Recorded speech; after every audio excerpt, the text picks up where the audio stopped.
Il est remarquable à quel point les commentateurs politiques et même les hommes politiques s'ingénuent à nous dire que nous sommes nous entrons dans une nouvelle ère et que l'ancien régime est révolu et que les anciennes pratiques n'ont plus cours, etc., etc. C'est assez étonnant. Tout cela à cause d'un scrutin de deuxième tour des présidentielles qui a placé, ça c'est perçu comme un événement majeur, qui a placé François Fillon en troisième position. Et si François Fillon était passé devant Marine Le Pen, c'est-à-dire s'il avait eu quelques centaines de milliers de voix en plus, 400 000 tout au plus, eh bien les discours seraient totalement différents. Ça montre bien l'importance absolument colossale et même complètement disproportionnée des élections. On est vraiment dans le vox populi, vox dei, le peuple a tranché, le peuple on ne sait pas ce que c'est, lui-même ne sait pas ce qu'il est, mais enfin c'est comme ça. Et à partir de ce fait, on peut greffer toutes sortes de commentaires, de fantasmes, de projets, et ça paraît totalement disproportionné. Et bien évidemment, comme j'avais prévu, euh, au lendemain des élections en question, euh, qui correspondent à une sorte de langue de bois finalement, on va vers un tout autre discours et la droite a bien l'intention d'obtenir la majorité et donc d'imposer une cohabitation. Il suffit d'écouter ce que dit Luc Chastel ou ce que dit François Baroin, c'est clairement leur intention et par conséquent de relativiser la troisième place de François Fillon. Car si François Fillon avait été élu, bien évidemment, les choses auraient été totalement élu, enfin, avait été choisi au deuxième tour face à Macron, les choses auraient été très différentes. Quant à la gauche, elle a bien l'intention aussi, quand on écoute Jean-Luc Mélenchon, de proposer aussi une cohabitation. Donc actuellement, nous sommes en face de deux projets de cohabitation, un de gauche, un de droite. Alors on me dira oui, mais la gauche de Mélenchon, ce n'est pas le socialisme. Bon, on ne peut pas exagérer. On peut quand même dire que quelque part, entre Mélenchon et Fillon, ou entre Mélenchon et Juppé, il y a quand même des différences. Donc ces différences n'ont pas disparu, elles restent très sensibles. Maintenant, on veut remplacer ces différences par une attitude face à l'Europe ou mondialiste. Bon, où est-ce que je veux en venir? Je veux en venir sur le véritable enjeu de ce qui se passe actuellement. Et il y a une révolution, effectivement, mais ce n'est pas celle que l'on croit et celle que l'on dit. C'est paradoxalement la perte de signification de l'élection présidentielle. C'est-à-dire qu'en fin de compte, c'est pas les partis qui disparaissent, c'est le président de la République. Qu'est-ce que je veux dire par là? Je veux dire par là que le président de la République, ça va devenir quelque chose de très banal, au même sens que le président de la République en Allemagne, par exemple, ou en Italie. Ou comme il l'était sous la 4e ou sous la 3e République, c'est-à-dire il devait nommer quelqu'un qui avait mission de former un gouvernement. Et il y arrivait ou il n'y arrivait pas, et bien s'il n'y arrivait pas, on nommait quelqu'un d'autre. Pour y arriver, pour essayer d'y arriver. On a vu ce que ça donnait notamment en Belgique ces dernières années. Bon. Et le président de la République joue à ce sens-là un rôle qui n'est pas négligeable de garder les institutions, de gérer l'alternance politique éventuellement, etc. Et finalement, je crois que la fonction présidentielle en France est en train de prendre le même chemin. On avait voulu à un moment donné donner au président public une importance plus grande, et au fond, on s'aperçoit que le système même du suffrage universel revient à une forme de proportionnel. C'est une évidence, c'est une proportionnelle qui ne dit pas son nom. C'est-à-dire que chacun a un certain nombre de voix. Et d'ailleurs, on aurait pu répartir les députés entre les différents candidats selon leur nombre de voix. Non, je plaisante, mais je veux dire, pourquoi pas? Parce que finalement, les proportionnels, on répartit les postes par rapport au nombre de voix que tel et tel parti a eu. Bon, alors ils ont des listes. Bon, si un parti a tant de voix, eh bien, il y a tant de noms qui vont passer comme députés, etc. Donc on aurait pu imaginer une situation de ce genre où chaque candidat, parmi les 5 premiers candidats, qui ont dépassé les 5%, a un nombre de députés en conséquence. Ce n'est pas le système actuellement, mais c'est pour vous dire que la présidence, c'est une forme de proportionnel. Et ça permet à des candidats qui n'ont pas de parti de jouer un rôle. Et paradoxalement, ce sont les candidats qui ont les partis les plus faibles, enfin, en tout cas dans le cas de Macron et de Le Pen, mais aussi dans le cas d'ailleurs de Mélenchon. Donc sur les 5 candidats arrivés en tête, il n'y en a que 2 qui correspondent à des partis institutionnels et 3 qui sont des partis plus ou moins de circonstances. Il n'y a absolument rien d'extraordinaire à ça. C'est dans la logique même de l'élection au suffrage universel, qui est une élection proportionnelle. C'est pour ça que le Front National a des meilleurs scores dans des scrutins de ce type que lorsqu'il s'agit des élections législatives, qui ne favorisent pas, qui ne sont pas du tout proportionnelles. J'ai parlé hier des rapports de rapprochement à faire entre De Gaulle et Macron, je n'y reviens pas, je vous y renvoie. Au niveau de la capacité de se constituer une majorité. Mais De Gaulle et Macron, c'est pas tout à fait le même personnage, il n'y a pas tout à fait le même passé. Bon, on va exagérer. Donc ce que je veux dire par là, c'est que on s'aperçoit que la formalité de l'élection présidentielle est sans grande conséquence.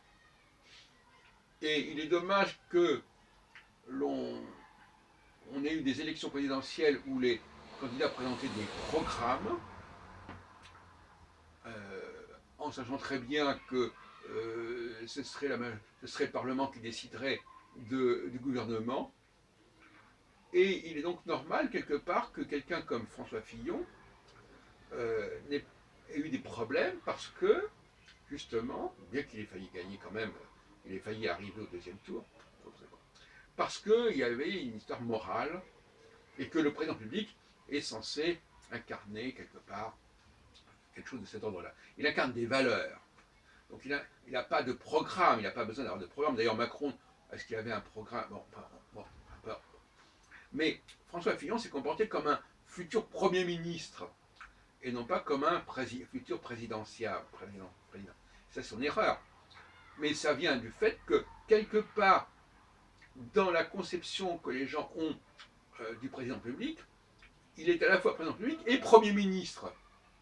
Oui, sauf que si le Premier ministre n'est pas du même côté que le président de la République, eh ben, c'est pas. Voilà. Donc, finalement, on s'aperçoit qu'on va dissocier l'élection du président de la République de celle du Premier ministre, que le Premier ministre n'est pas forcément du tout nommé, enfin, il peut être nommé par le Premier ministre parce que la fonction du président de la République, c'est de confirmer les choses, mais ce n'est pas lui qui décide, à proprement parler, de l'identité du Premier ministre, ce sont les électeurs aux législatives.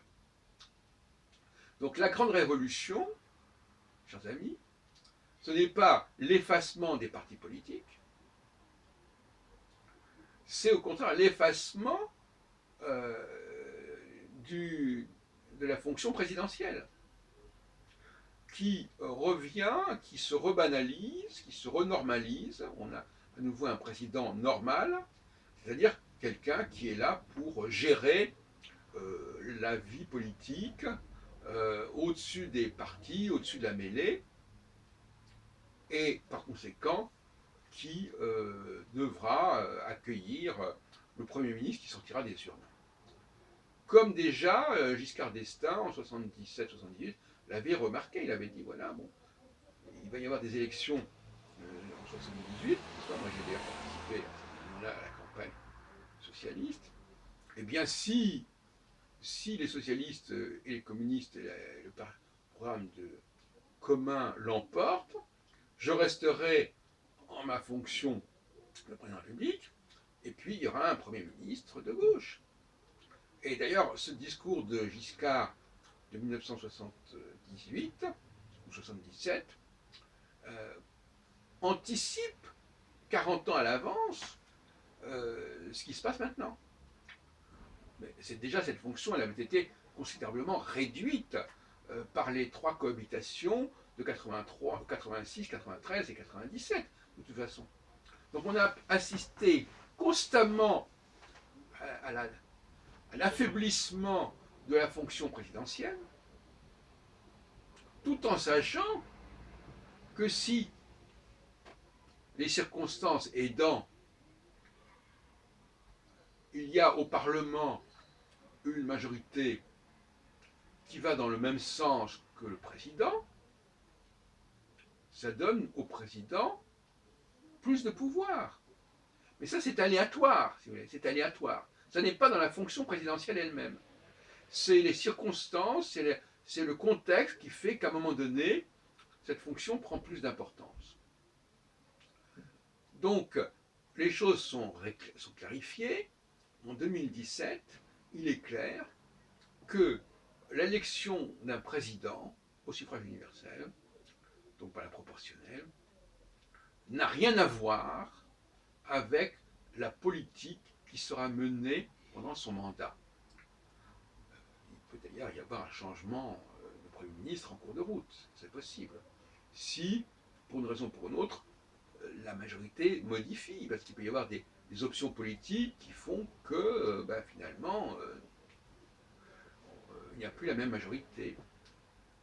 Et à ce sujet, il faut dire que la majorité présidentielle, la majorité au Parlement peut très bien faire l'objet de négociations une fois les résultats du premier et du deuxième tour obtenus en législative. Et à ce moment-là, il faudra effectivement que le président nomme une personne, désigne une personne qui sera capable de former cette majorité. Et la question, ça sera tout simplement que la France doit avoir un gouvernement. Et donc le président peut tout à fait désigner quelqu'un qui n'est pas du tout de son bord politique. En l'occurrence, dans le cas de Macron, les choses sont encore plus simples, puisque Macron, lui, il se veut ni de droite ni de gauche. Donc il peut être à la fois président avec un Premier ministre à droite ou un Premier ministre à gauche. Donc il a déjà totalement le profil présidentiel. Voilà mon analyse de la situation politique. C'est une révolution dans la représentation. Je pense que les prochaines élections présidentielles seront marquées par cette idée que le président public n'a pas à se comporter comme un futur Premier ministre. Il a à montrer sa conception, les valeurs morales dont il dispose. Et c'est en ce sens-là, effectivement, comme on l'appelle, Fillon a complètement échoué parce qu'il a cru que le programme qu'il proposait en tant que Premier ministre, si on peut dire, pouvait se faire oublier la mauvaise image de marque qu'il avait sur le plan humain. Or, précisément, l'élection de président public, c'est une élection d'un homme. Que l'on ait voulu élire un jeune homme de 39 ans, Emmanuel Macron, pourquoi pas, c'est pas un problème, il y a une symbolique intéressante, mais désormais, il faut savoir que c'est ça l'enjeu, et que le véritable enjeu concernant le programme qui sera appliqué dépendra des législatives et ça peut être sans aucun rapport avec l'élection du président parce que le mode d'élection n'est pas le même, jusqu'à preuve du contraire, à moins qu'on passe à la proportionnelle. On est toujours dans un scrutin à 2 tours avec tout un système d'alliances nécessaires pour pouvoir rester au deuxième tour pour l'emporter, etc. Et cela, ça renvoie quand même à des structures politiques très anciennes. On ne peut pas, par exemple, l'alliance PS-PC a toujours existé, elle pourra probablement se refaire maintenant. Les désistements entre, je ne sais plus comment ça s'appelle ça, enfin, républicains, tu vois, les désistements entre plusieurs partis où on garde uniquement le candidat qui a eu le plus de voix se feront certainement. Et c'est ce qui a toujours pénalisé euh, des partis qui sont isolés, comme le Front National, et probablement aussi, à mon avis, qui va pénaliser considérablement En Marche. Parce que même si En Marche obtient un bon score au premier tour, il est très probable qu'au deuxième tour, son candidat soit battu par une alliance des partis traditionnels. Voilà ce que je veux dire.